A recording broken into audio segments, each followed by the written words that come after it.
Welcome to JMera Knowledge. இன்னைக்கு நம்ம பார்க்க போற video NCERT exercise 8.1 10th sum in triangle PQR. Right angle at Q, PR plus QR is equal to 25 cm and PQ is equal to 5 cm. Determine the values of sin P, cos P and tan P. Question என்ன கொடுத்திருக்காங்க? ஒரு triangle PQR அது right angle at Q னு கொடுத்திருக்காங்க. படத்துல வரைஞ்சிட்டோம். triangle PQR வரைஞ்சிட்டு அடுத்து right angle at Q போட்டாச்சு. அடுத்து என்ன கொடுத்திருக்காங்க? PR plus QR is equal to 25 cm னு கொடுத்திருக்காங்க. So PR plus QR is equal to 25 cm. Solution given triangle PQR right angle at Q, PR plus QR is equal to 25 cm. And also they have given PQ is equal to 5 cm. இதுல PR plus QR is equal to 25 cm னா நமக்கு PR என்ன? PR is equal to 25 minus QR னு எழுதிக்கலாம். சரியாமா? இந்த ரெண்டு சைடையும் கூட்டினா 25 cm னா ஏதாவது ஒரு சைடோட வேல்யூ என்ன இருக்கும் அப்படிங்கறத கண்டுபிடிக்கிறதுக்கு நான் என்ன செஞ்சேன்? PR ஓட வேல்யூ எவ்வளவுன்னு கண்டுபிடிக்கிறதுக்காண்டி இந்த QR அடுத்த சைடு கொண்டு போறோம். அடிஷன் அடுத்த சைடு போச்சுனா மைனஸா மாறிடும். So 25 minus QR. Okay. Then they ask you to determine the values of sin P, cos P, tan P. Sin P ஓட வேல்யூ என்ன? cos P ஓட வேல்யூ என்ன? tan P ஓட வேல்யூ என்னன்னு கேட்டிருக்காங்க. நான் அதனால acute angle எதை எடுத்துக்கிறேன்? P ஆ எடுத்துக்கிறேன்.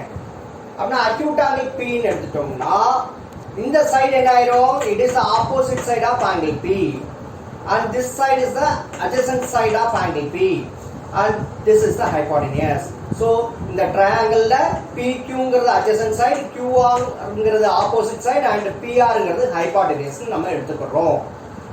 Okay, question-ல கொடுத்தபடி adjacent side 5 cm, hypotenuse 25 minus QR, opposite side கண்டுபிடிக்கணும். So again I am drawing the diagram PQR, right angle at Q, PQ 5 cm, that is adjacent side எடுத்துக்கிறோம். QR வந்து opposite side of P and PR hypotenuse 25 minus QR. Using Pythagoras theorem in this triangle we get hypotenuse squared is equal to opposite side squared plus adjacent side squared. இங்க hypotenuse என்ன? PR. So PR squared is equal to opposite side என்ன? QR. So QR squared plus adjacent side என்ன? PQ. So PQ squared. So using Pythagoras theorem in this triangle PQR we got PR squared is equal to QR squared plus PQ squared. புரிஞ்சுச்சாமா? சரி, இதுல இருந்து நம்ம என்ன கண்டுபிடிக்கணும்? இந்த QR value opposite side தான் கண்டுபிடிக்கணும். சோ QR ஸ்கொயர்ட் வந்து அதே ஒரு சைடுல வச்சிட்டு மற்றத அடுத்த சைடு கொண்டு போனோம்னா we will get QR squared is equal to PR squared. இந்த பிளஸ் சைன் அடுத்த சைடு வரும்போது மைனஸ் ஆயிடும். அடிஷன் அடுத்த சைடு வரும்போது சப்ட்ராக்ஷன் மாறும். So QR squared is equal to PR squared minus PQ squared. சரிமா, இங்க PR squared என்னன்னு வச்சிருக்கோம்? 25 minus QR. So PR க்கு பதிலா 25 minus QR போடுறேன். 25 minus QR whole square minus PQ ஓட வேல்யூ என்ன? 5 cm. So 5 squared. இது எந்த ஃபார்ம்ல இருக்கு? A minus B whole square ஃபார்முலால இருக்கு. ஃபார்முலா இருக்கு. So A minus B whole square formula என்ன? A squared plus B squared minus 2AB. Here A is equal to, இந்த இடத்துல இந்த ரெண்டு ஈக்குவேஷனை கம்பேர் பண்ணோம்னா A is equal to 25, B is equal to QR. B is equal to QR. Therefore, QR squared is equal to, இதுக்கு பதிலா என்ன செஞ்சிடலாம்?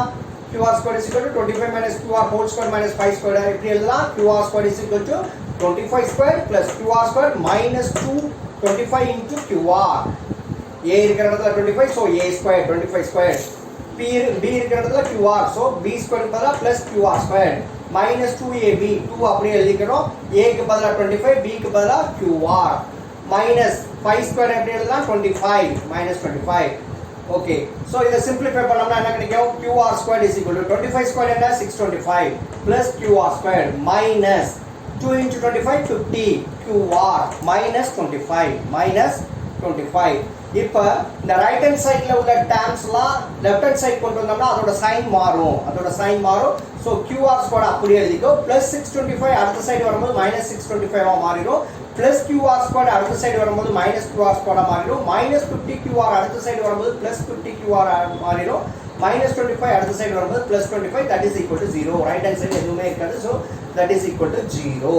So இங்க plus QR square minus QR square cancel பண்ணிரு. கேன்சல் பண்ணா என்ன கிடைக்கும்? இந்த 50 QR அப்படியே எழுதிக்கோ. minus 625 plus 25 different side னா இருந்துச்சுனா subtract and put the highest number term. So 625 25 subtract பண்ணா நமக்கு என்ன கிடைக்கும்? 600 கிடைக்கும். இந்த ரெண்டு நம்பர்ல எது ஹையஸ்ட் நம்பர் பிக்கஸ்ட் நம்பர் 625 அதோட சைன் என்ன minus so minus 600 is equal to 0 so 50 QR minus 600 is equal to 0 இப்போ நமக்கு தேவை QR தான் அதனால அந்த minus 600 அடுத்த சைடு கொண்டு போனா plus 600 ஆ மாறிடும் so 50 QR is equal to 600 therefore QR is equal to 600 by 50 denominatorல ஒரு ஜீரோவையும் நியூமரேட்டர்ல ஒரு ஜீரோவையும் கேன்சல் பண்ணிட்டோம்னா 60 divided by 5 so 60 divided by 5 6 how many times 5 எத்தனை 6 ல எத்தனை 5 இருக்கு ஒரு 5 so 1 5s are 5 remainder 1 அப்படியே அந்த ஜீரோ கீழ இருக்குது so 10 எப்ப 5th ஸ்டெப்ல 10 வரும் 5 2s are 10 so 10 minus 10 0 so QR is equal to 12 cm ஏற்கனவே நம்ம ப்ராப்ளம்ல என்ன கொடுத்திருக்காங்க PR plus QR is equal to 25 cm therefore PR is equal to 25 minus QR QR என்ன கண்டுபிடிச்சிருக்கோம் 12 cm so 25 minus 12 that is equal to 13 cm அப்பனா PR என்னது 13 cm QR என்ன 12 cm PR 13 cm இப்போ இதில இருந்து என்ன கண்டுபிடிச்சிருக்கோம் opposite side of angle P வந்து QR 12 cm கண்டுபிடிச்சிருக்கோம் adjacent side of angle P PQ வந்து 5 cm கண்டுபிடிச்சிருக்கோம் hypotenuse PR 13 cm கண்டுபிடிச்சிட்டோம் இப்போ இதை யூஸ் பண்ணி அவங்க கேட்ட sin P cos P tan P first sin P கேட்டிருக்காங்க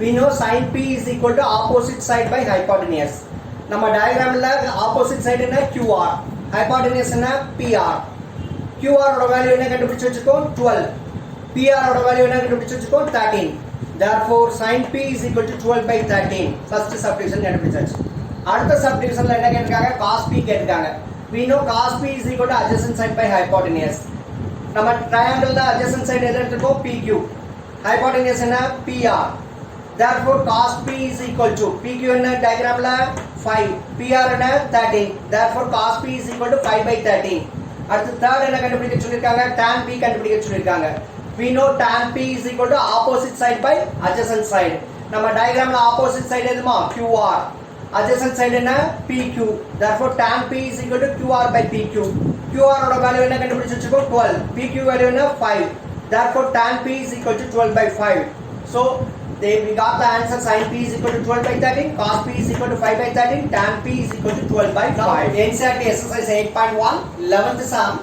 state whether the following are true or false justify your answer true or false னு கண்டுபிடிச்சு ஏன் ட்ரூ னு சொல்ற ஏன் ஃபால்ஸ் சொல்றன்னு நம்ம ஃபால்ஸ் னு சொல்றன்னு சொல்லணுமா ஃபர்ஸ்ட் क्वेश्चन என்ன கொடுத்திருக்காங்க the value of tan A is always less than 1 னு கொடுத்திருக்காங்க tan A ஓட வேல்யூ வந்து எப்பவுமே 1 க்கு கீழ தான் இருக்குமா true or false what is your answer justify your answer கேட்காங்க second secant A is equal to 12 by 5 for some value of angle A secant A வந்து 12 by 5 சில angle A க்கு மட்டும் இந்த வேல்யூ வருமா அப்படினு கேட்காங்க அடுத்து cos A is the abbreviation used for the constant of angle A cos A னா constant of angle A யா இல்ல வேற எதுமா true or false னு கேட்காங்க false னா justify your answer அடுத்து fourth cot A is the product of cot and A cot A ங்கிறது cot ஐயும் A ஐயும் மல்டிப்ளை பண்ணி வர்றது அப்படி கொடுத்திருக்காங்க true or false அடுத்து fifth வந்து sin theta is equal to 4 by 3 for some angle theta sin theta 4 by 3 எப்பனா சில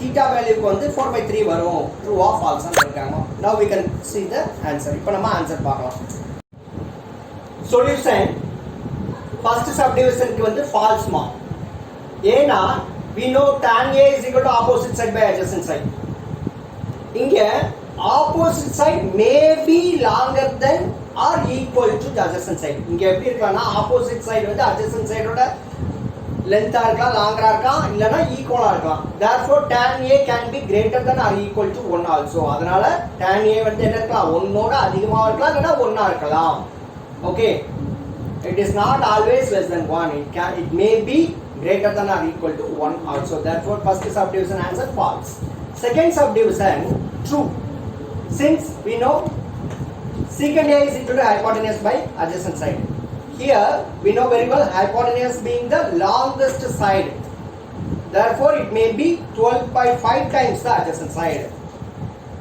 புரியுதாமா இங்க secant நமக்கு என்ன தெரியும் secant A is equal to hypotenuse by adjacent side நமக்கு ஏற்கனவே தெரியும் hypotenuse is the longest side of the triangle so hypotenuse being the longest side the adjacent it may be 12 by 5 times the adjacent side third one false since cos A is the abbreviation used for the cosine of angle A ஏற்கனவே நம்ம வீடியோல பார்த்திருக்கோம் introduction வீடியோல cos A னா cosine of angle A.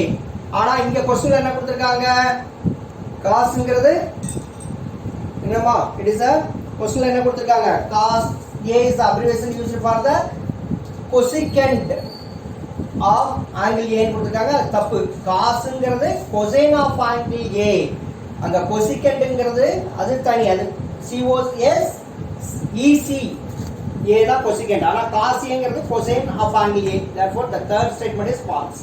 Then fourth one also false because we know cot A is used as an abbreviation for the cotangent of the angle A, cotangent of the angle A. So therefore cot A is not equal to the product of cot and A, cot and A. Okay, fifth one also false since the hypotenuse is the longest side in a triangle. Reason பார்க்கலாம் வாங்க. Sin theta is equal to opposite side by hypotenuse. This implies hypotenuse in sin theta is greater than the opposite side and adjacent side. எப்பவுமே நம்ம ஏற்கனவே பார்த்திருக்கோம் இன்ட்ரோடக்ஷன்ல hypotenuse is the longest side in a right angle triangle. We know sin theta is equal to opposite side by hypotenuse. That implies hypotenuse in sin theta is greater than the opposite side and adjacent side. நம்ம ஏற்கனவே introduction செஷன்ல நம்ம பார்த்திருக்கோம் hypotenuse is the longest side in a right angle triangle. Right angle triangle hypotenuse தான் longest side ன்னு பார்த்திருக்கோம். அப்ப அது என்ன சொல்லுது அப்படினா hypotenuse in sin theta வந்து எப்பவுமே opposite sideக்கும் adjacent sideக்கும் அதிகமா length அதிகமா இருக்கும். So sin theta is always less than 1 or equal to 1. எப்ப equal to 1 ஆ இருக்கும் when opposite side and hypotenuse coincide. Opposite side and hypotenuse ஒரே மாதிரி இருந்துச்சுனா we will get sin theta value 1, that is theta is equal to 90 degree. எப்ப sin theta 1 கிடைக்கும் theta is equal to 90 degree. Therefore sin theta is equal to 4/3. क्वेश्चनல கொடுத்திருக்காங்க பாத்தீங்களா என்ன கொடுத்திருக்காங்க greater than 1 ன்னு கொடுத்திருக்காங்க, that is false. அப்ப எது correct answer sin theta is always less than or equal to 1. sin theta எப்பவுமே 1 ஓட கம்மியா இல்லனா ஈக்குவலா இருக்கும். எப்ப ஈக்குவலா இருக்கும் ஆப்போசிட் சைடும் ஹைபோடென்யூஸ் கோயின்சைட் ஆகும். எப்ப அந்த ஆப்போசிட் சைடும் hypotenuse coincide ஆகும் theta 90 டிகிரியா இருக்கும்போது, theta 90 டிகிரியா இருக்கும்போது. So sin theta is always less than or equal to 1 தான் கரெக்ட் ஆன்சர். क्वेश्चनல sin theta is equal to 4/3, that is greater than 1, that is false statement. இதே மாதிரி cos கொடுத்தாங்கன்னா cos theta is also less than or equal to 1 always. புரிஞ்சுச்சாமா? Some புரிஞ்சுச்சா?